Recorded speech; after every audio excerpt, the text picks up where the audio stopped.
Az geber ne oldu lan ne oldu bak şimdi. Az bilirsen ki ben lobya koştamıram. Gösterirsen bunu. Əşyanı yemək də yerdə lobya yeyərlər də. Koştamıram da bunu koştamıram. Başka şey. Zaten adamımız yap. Yap gibi ne pişiripsen. Gəldim də gəldim. Az da bunu dünən yedim. Dana bunu tezden ne yapıyorsun ben kafamda. Heyif də dünəndən qalmışı toğrası döyürəm ki. İşte böyle kazanı yapıp kazan da yep karşısında bulum ya. Yap dana yap dana. Allah. Allah. İkinci. Bu da sənin yeməyin lobyan. Sen var lobya pişirdin sen. Lan mangalı ne kalattırdık orada. Bak şimdi nə pişirim axı? Evdə lobyadan başqa işin yoxdur ki pişirməyə.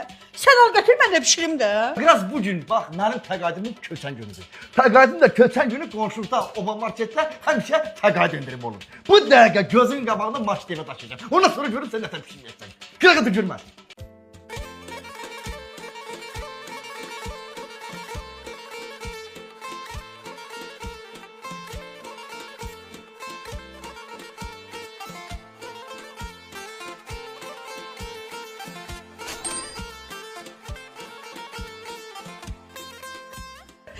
Hapşet elə. Padar ki bu stüdyo. Ağzımız dada gələcəm lan bilmem. Görüm köyümün nəsiydi? Görüm köyüm.